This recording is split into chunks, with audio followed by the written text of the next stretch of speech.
Perkenalkan, kami dari kelompok 1, saya sendiri atas nama Anissa Apriani. Di samping saya ada Nanda Apriani. Dan di samping kanan saya ada Eka Ramdhani.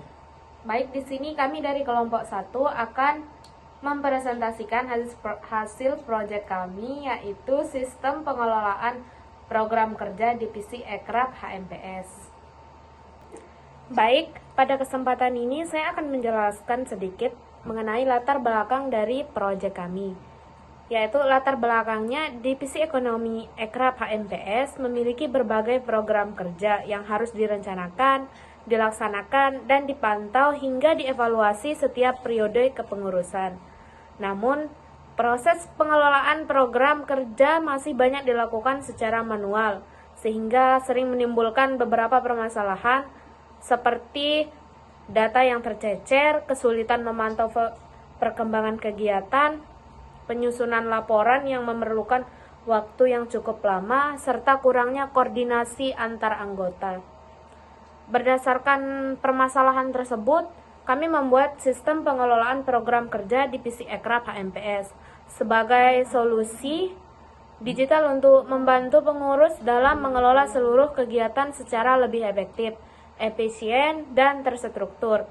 Dengan adanya aplikasi ini, seluruh informasi mengenai program kerja dapat tersimpan dalam satu sistem sehingga mempermudah proses memonitoring dokumentasi dan pelaporan kegiatannya. Terus, tujuan kami membuat aplikasi ini yaitu pertama, mempermudah pengelolaan program kerja divisi Ekraf HMPS. Nah, terus yang kedua, menyimpan seluruh data kegiatan itu di dalam satu sistem yang terpusat gitu. Nah, terus yang ketiga, memudahkan monitoring perkembangan setiap program kerja. Nah, terus yang keempat, mempermudah penyusunan laporan kegiatan. Nah, yang kelima, mengurangi penggunaan pencatatan manual. Terus, meningkatkan efektivitas koordinasi antar anggota divisi. Nah, selanjutnya untuk teknologi yang kami gunakan di sini, aplikasi ini dibangun menggunakan beberapa teknologi. Yang pertama, HTML sebagai struktur tampilan halaman web. Terus, CSS untuk mempercantik tampilan aplikasi. Terus ada PHP, MySQL, dan yang terpenting Visual Studio Code sebagai editor kode program. Dan juga ada Google Chrome sebagai media pengujian aplikasinya. Saya akan menyebutkan database IRD-nya. Dan ini isi IRD diagramnya. Bisa dilihat. Ini isinya, Bapak. Ini ada fitur user, programs, agenda, dokumentasi, dan reports. Dan ini data dictionary. Dan ini isi tabel user, tabel programs, tabel agenda, tabel dokumentasi, dan relasi tabel. Oke, itu aja, Pak. Nah, baik, di sini saya akan menjelaskan tentang mendemonstrasikan aplikasi yang kami buat.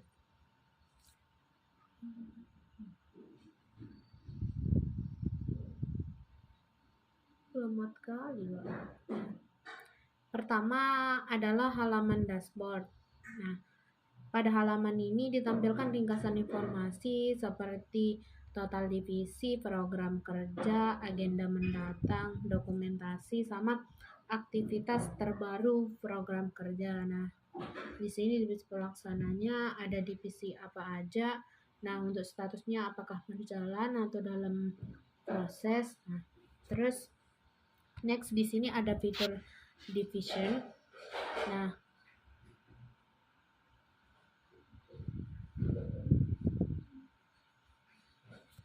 di fitur division ini kita bisa menambahkan divisi apa aja yang kita mau, tapi kami di sini di AMPS ada 5 divisi. Yang pertama ada Medkominfo, ada Securitex, ada Kemasos, PSDM, sama Ekrab. Nah, deskripsinya ini apa yang dimaksud dengan Medkominfo di sini. Nah, terus next ke fitur program.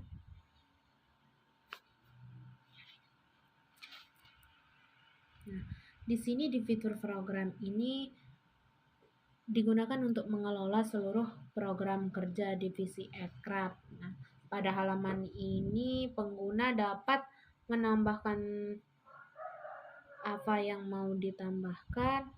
Ada usernya, di sini juga ada timelinenya, statusnya apakah dalam proses atau udah selesai. Nah, di sini ada 4 program. Yang pertama kolaborasi dengan UMKM lokal, statusnya masih sedang berjalan. Seminar Career Talk masih rencana. Untuk pembangunan produk Zenova Creative Store ini masih dalam proses. Untuk penyusunan proker Ekrab udah selesai karena kami udah menyusun nih, kayak istilahnya kita rapat kerja lah gitu. Terus next ke fitur agenda.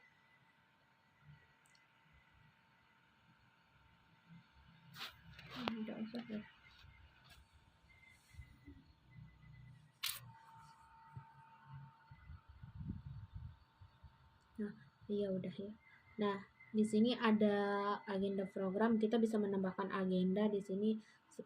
Di sini kami mempunyai 4 agenda. Yang pertama pemberdayaan kolaborasi, yang tadi itu programnya kolaborasi dengan UMKM lokal gitu. Nah, statusnya masih sedang berjalan atau udah selesai. Yang ini di pelaksanaan seminar Career Talk di pending atau masih dalam mana. Di sini kita bisa cek, kita bisa menambahkan proker kita seperti apa. Misalkan program kerja kita tambahin, udah ya ditambahkan, udah ada penyusunan proker. Nah, terus untuk documentation di sini ada fitur dokumentasi. Nah, ada fitur dokumentasi di sini. Di sini ada misalkan program kerja dari penyusunan proker Ekrab. Nah, di sini ada dokumentasinya, bisa kita update dokumentasinya tuh. Nah, terus untuk deskripsinya rapat kerja kan. Nah, selanjutnya untuk kolaborasi dengan UMKM lokal bisa dilihat di sini ada dokumentasinya. Nah, selanjutnya untuk misalkan pengembangan produk Zenova Creative Store. Nah, sini kayak ini produk dari Ekrab. Nah, di sini seminar Career Talk. Tuh. Nah, terus tapi yang ini seminar kepengurusan HMPS tahun kemarin yang jadi pematerinya Bapak Erik. Nah, bukan seminar sekarang ya, soalnya kan yang sekarang masih kita rencanakan atau nunggu persetujuan lah gitu. Nah, selanjutnya di sini ada report. Menu terakhir kita adalah report. Nah, menu ini digunakan untuk membuat laporan hasil pelaksana program kerja gitu. Data yang dimasukkan seperti ada program kerja, report, result, outcome-nya. Ini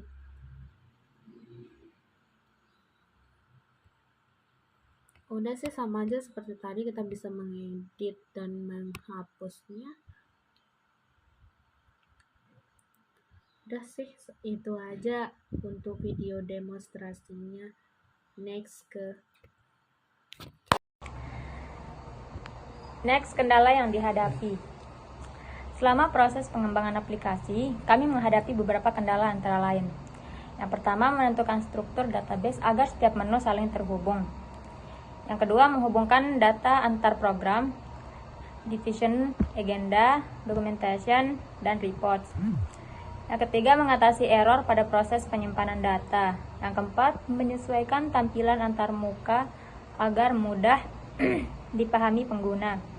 Dan yang terakhir, membagi tugas antara anggota kelompok selama proses pengembangan aplikasi. Dan solusinya, untuk mengatasi kendala tersebut, kami melakukan beberapa langkah, yaitu yang pertama, mendesain ulang struktur database agar lebih efisien. Yang kedua, membuat relasi antar tabel sehingga data sorry. Melakukan debugging pada kode program.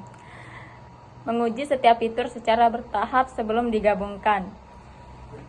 Dan yang terakhir, melakukan koordinasi dan pembagian tugas yang jelas kepada setiap anggota antar kelompok. Itu saja. Baik, kesimpulannya adalah berdasarkan hasil yang telah dicapai, aplikasi sistem pengelolaan program kerja divisi akrab HMPS mampu membantu pengurus dalam mengelola seluruh program kerja secara lebih efisien dan struktur. Dengan adanya fitur dashboard, program divisi agenda dokumentasi dan reporter, seluruh proses mulai dari perencanaan, pelaksanaan dokumentasi hingga pelaporan kegiatan dapat dilakukan dalam suatu aplikasi. Hal ini mampu mengelolaan organisasi menjadi lebih mudah, cepat, dan efisien. Rencana pengembangan. Kedepannya aplikasi ini masih dapat dikembangkan dengan beberapa fitur tambahan seperti hak akses berbeda untuk admin, ketua, divisi, dan anggota, notifikasi otomatis untuk agenda yang akan dilaksanakan, ekspor laporan ke PDF maupun Excel, grafik perkembangan program kerja, pencarian data yang lebih cepat, sistem backup database otomatis, tampilan yang responsif untuk perangkat mobile, integrasi dengan Google Calendar atau sistem informasi HMPS. Dengan pengembangan tersebut, diharapkan aplikasi ini tidak hanya digunakan oleh divisi ekral, tetapi juga dapat dimanfaatkan oleh seluruh divisi yang ada di HMPS. Demikian presentasi yang dapat kami sampaikan mengenai sistem pengelolaan program kerja divisi ekrab HMPS. Kami berharap aplikasi ini dapat memberikan manfaat bagi pengurus HMPS selanjutnya dalam mengelola program kerja secara lebih efektif, efisien, dan terorganisir. Terima kasih atas perhatiannya Bapak. Mohon maaf apabila ada kesalahan. Apabila terdapat pertanyaan, kritik maupun saran, kami dengan senang hati akan menjawabnya. Sekian, Assalamualaikum warahmatullahi wabarakatuh. Bye-bye guys. Sudah. Biarin Love you sekebon.